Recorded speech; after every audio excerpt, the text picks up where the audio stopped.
ኢትዮጵያን ወደ ተሳቢተ ሀገር እናሻግራት ሁላችንም በመደመር። በጣም በብዙ ፈተና ውስጥ የመጣ በብዙ ፈተና ውስጥ እየሰራ እያለማ ያለ ፓርቲ ነው። በጣም በመሰረታዊነት መጥቀስ ቢቻል ለምሳሌ ህብረ ብሔራዊነትና አንድነትን አጣጥሞ ከመምራት አኳያ በጣም ማነቆች ነበሩ። ስለዚህ ኢትዮጵያ የባለ ብዙ ታሪክ፣ ብዙ ቋንቋ ተናጋሪ፣ ብዙ ብሔር ያላት፣ የተለያዩ ቋንቋ ተናጋሪ፣ የተለያዩ እምነት፣ ቅርስ ያላት ሀገር ናት። ይቺ ሀገር ሆና ስታበቃ ይህንን ህብረ ብሔራዊነትን አጣጥሞ ህብረ ብሔራዊነትን አቻችሎ አንድ ከማድረግ አኳያ አንዱ ተግዳሮት እንደነበረ በደንብ ማሰብ ያስፈልጋል ማለት ነው። ስለዚህ ብልጽግና ህብረ ብሔራዊ አንድነት እንዲመጣ ልዩነት ተጠብቆ ልዩነት ተከብሮ ግን ደግሞ በልዩነት ውስጥ አንድነትን የሚያጠናክር ፓርቲ ነው። ሁለተኛው ተግዳሮት ድህነትና ኋላ ቀርነት ነበር።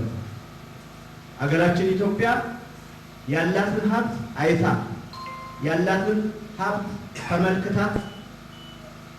ወደ ተግባር ሀብቱን እምቅ ሀብቱን ከመጠቀም አኳያ በጣም ተግዳሮት ነበር። በብልጽግና ፓርቲ ግን የመጀመሪያው ኢትዮጵያ ያላትን እምቅ ሀብት መመልከት፣ ይህን እምቅ ሀብት ወደ ኢኮኖሚ መቀየር። ስለዚህ እንደተባለው ኢትዮጵያ ባለብዙ እምቅ ሀብት ባለቤት ናት። ግን ደግሞ ለብዙ ዓመታት ይህንን እምቅ የሆነ ሀብትን ሳንመለከት በመመልከት በኢኮኖሚው ከፍ እንዲል እያደረገ ያለ ፓርቲ ነው። በቀጣይም ይህንኑ የሚያረጋግጥ ፓርቲ ነው ማለት ነው። ስለዚህ የኢንዱስትሪ መስፋፋቶች፣ የከተማ ውበትና የከተማ መስፋፋቶች ለኢኮኖሚው ትልቅ ድርሻ እንዳለው ብልጽግና ፓርቲ ያምናል ማለት ነው። ስለዚህ ይሄንን ተመልክቶ ይሄን የተፈጥሮ ሀብት በሙሉ አቅም በእውቀት በቴክኖሎጂ ኢንዱስትሪዎች ማኒፋክቸሮች ተስፋፍተው በኢኮኖሚ ከሌሎች ሀገራት ሌሎች ካደጉ ሀገራቶች ተርታ እንድትሰለፍ እያደረገ ያለ ፓርቲ ነው። የቀጣይ ህልሙ ይሄ ነው ማለት ነው። ሶስተኛው ተግዳሮት ግጭትና ጦርነት ነው።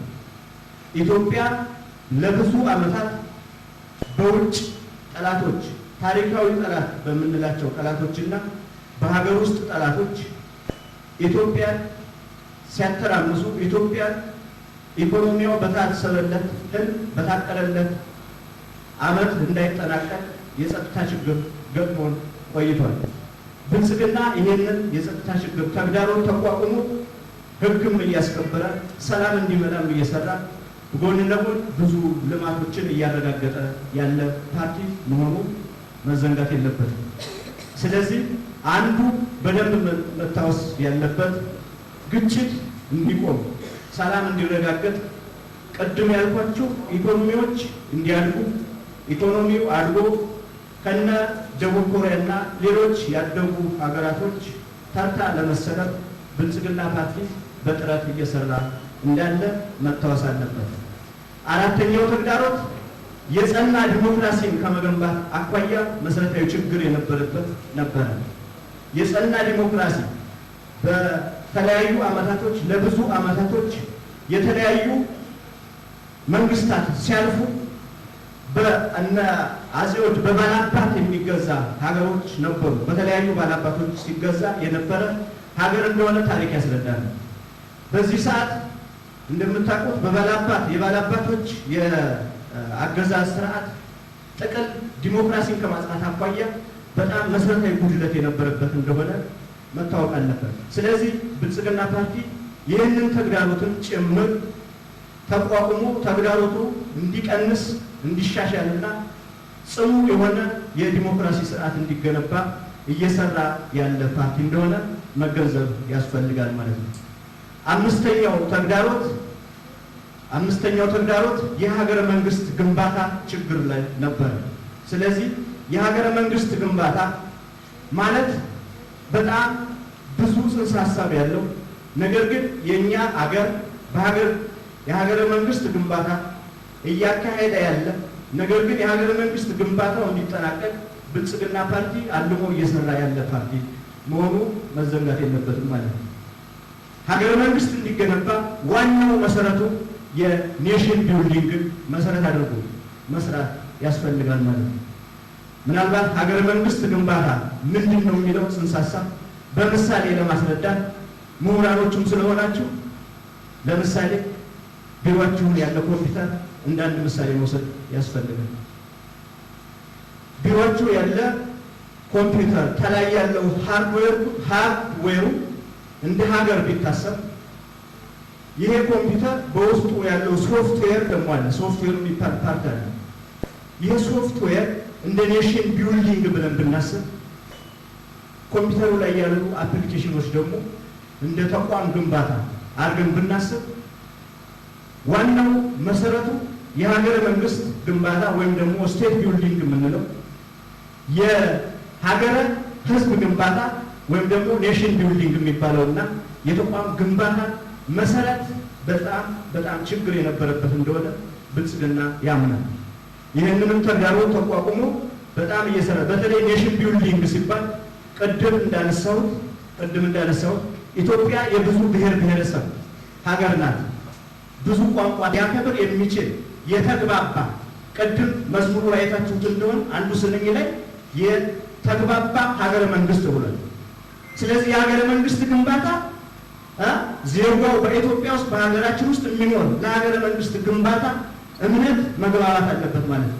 ሀገራችን እንዲህ አይነት እምነት አለ፣ እንዲህ አይነት ባህል አለ፣ ዜጎቿ ኔሽን ቢልዲንጋቸው ይሄ መሆን መቻል አለበት የሚል የመግባባት የሊቃኖች የመግባባት እመርታም ጭምር አጀንዳ የባህር በር የማግኘት ጉዳይ ነው። እኛ ይህን የባህር በር የማግኘት ጉዳይ ከሌላ የምንጠይቀው አይደለም ማለት ነው። መብታችን ነው ማለት ነው። የእኛን ሀብት አጥተናል ማለት ነው። አንዱ ተግዳሮት ይሄ ስለነበረ ማለት ነው ያሳጡን ቅድም እንዳልኩት ታሪካዊ ጠላቶች ይህንን ሀብታችን እንዳንጠቀም ሲታተሩ የነበሩ ግን ደግሞ ብልጽግና ፓርቲ አሁን ባለው ተጨባጭ ሁኔታ ይህን ፈተና ተቋቁሞ ይህንን ችግር ይህን ተግዳሮት ተቋቁሞ የባህር በር ጥያቄ ዓለም አቀፍ ጥያቄ እንዲሆን ያደረገ ትልቅ ግዙፍ ፓርቲ ነው ማለት ነው። ጥያቄው የኢትዮጵያ ጥያቄ የኢትዮጵያ መብት እንደሆነ ኢትዮጵያ ዜጎች ብቻ የኢትዮጵያ ልሂቃን አመራሮች ብቻ ሳይሆኑ የመሰከሩት የዓለም ሀገራት ጭምር የዓለም መሪዎች ጭምር ኢትዮጵያ ጥያቄዋ ትክክል ነው፣ የባህር በር ያስፈልጋታል፣ ስለዚህ ተገቢ ጥያቄ ነው የሚል ምስክርነት እየተሰጠ ያለ አጀንዳ እንደሆነ ማሰብ ያስፈልጋል። ስለዚህ እነዚህ 6 ተግዳሮቶች የብልጽግና ተግዳሮቶች ሆኑ የቆዩ እንደሆኑ ይሄ ምሁራን የብልጽግና ፓርቲ አባል በደንብ ሊገነዘበው ያስፈልጋል። ስለዚህ እነዚህ 6 ተግዳሮቶች ላይ እየተሰሩ ያሉ የማኒፌስቶ ተግባራቶችን በደንብ ማወቅ ያስፈልጋል ማለት ነው። ቅድም የዘረዘርኳቸው 6 ተግዳሮቶች ሆነው ቆይተው አንዱም ብልጽግና እየተሻገራቸው ያሉ ተግባራቶች እንደሆኑ በ6ቱም ተግዳሮቶች ላይ በጣም ሰፋፊ ውጤት እያስመዘገበ ያለ እንደሆነ በደንብ ማየት ያስፈልጋል። የልማት ስራዎች የተጀመሩ ትላልቅ ሀገራዊ ፕሮጀክቶች የተጀመሩ በየአካባቢው የልማት የግብርና የሌማት ትሩፋት ስራዎች እንዲቀጥሉ የማድረግ ጉዳይ ነው ማለት ነው። ብልጽግናን በዚህ መንገድ ተረድተን ብልጽግናን ካላስመረጥን ወደ ኢትዮጵያ እንደገና ወደ ኋላ የመመለስ ዕጣ ፈንታ እንደሚገጥማት ይህንን በደንብ ምሁራን በውል ሊገነዘበው ያስፈልጋል ማለት ነው። ይህንን ብዬ ብልጽግና ይህንን የስንዴ ነዶ የምርጫ ምልክት ሲያደርግ ብዙ ትርጉሙ አሉት፣ ለእናንተ ብዙ አይነገርም። ስለዚህ ትርጉሙ ምንድን ነው? አሁን ብልጽግና እያከናወናቸው ካለው ተግባራት ጋር ምንድን ነው ትርጉሙ የሚለው በደንብ መጨበጥ ያስፈልጋል። ጨብጠን ለሌሎቹ ማስረዳት ያስፈልጋል፣ በውል መገንዘብ ያስፈልጋል ማለት ነው።